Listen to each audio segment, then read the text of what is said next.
Red, you're joining us this morning because after 4 years, Chris Lilley has a new production out, long awaited. This is called Angry Boys. Little elements of it have been leaked here and there. We're out on YouTube because it looks like one of the most provocative pieces this very provocative man has put together. What do you reckon? Well, when you say leaked, I find that is now to me the most fascinating thing about Chris Lilley.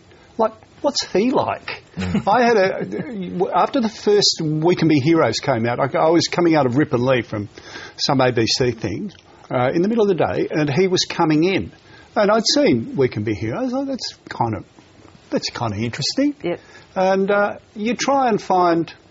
I don't know the guy at all. You try and find a point of contact. You don't gush. You don't criticise. I said, keep going.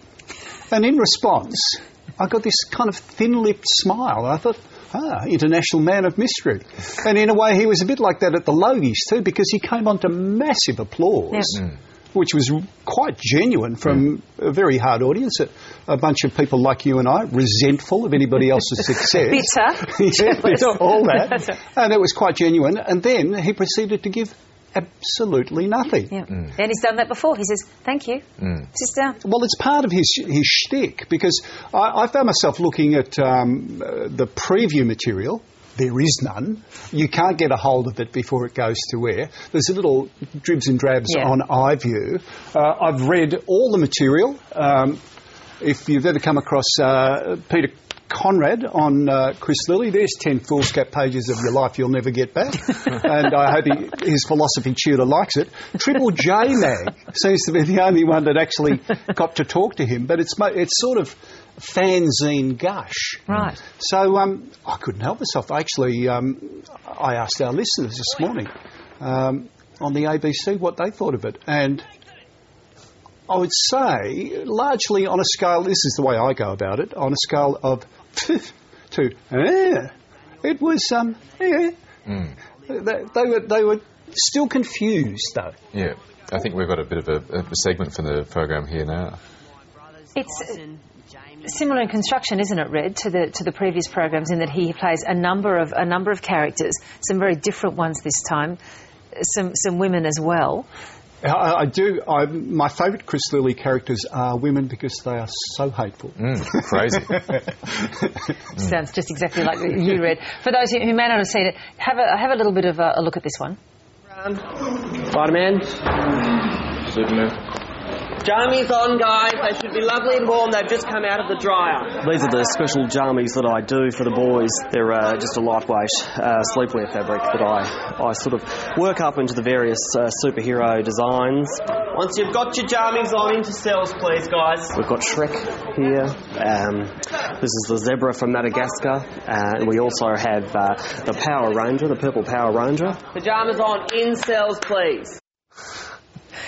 Who's she and what is she doing? One of the comments that came up a lot this morning, I think it's true of the first show, is, I don't know, no doubt you watched The Office with Ricky Gervais, and one has a sense of not knowing quite how to respond to it. You don't, when you watch the first episode. And it seems to me that with Angry Boys, he's in the process of establishing the characters, and once he's established them, then it will evolve into comedy. Some people think he's a genius. It is also true to say that it is par for the course for sketch comedy players to do characters, you know, like Little Britain or whoever else. So it's too early to judge it against his other works. It's never too early to judge, Michael. So what would be your rating?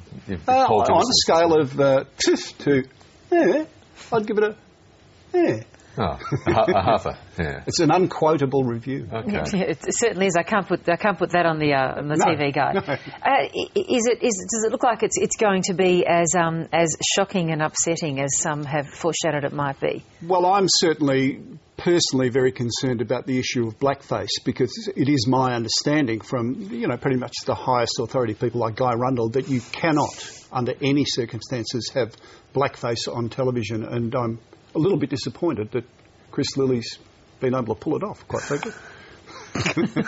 Yeah, but we haven't seen the outrage roll in yet as a result. Well, here's hoping. There's been plenty of preemptive outrage, though. I mean, scores of newsprint in the last couple of weeks about these characters, which in a way has been tremendous publicity for the show. He will be judged, as always, according to his ratings and to whom he can sell it. And he's sold it to HBO and BBC. BBC. Is it funny?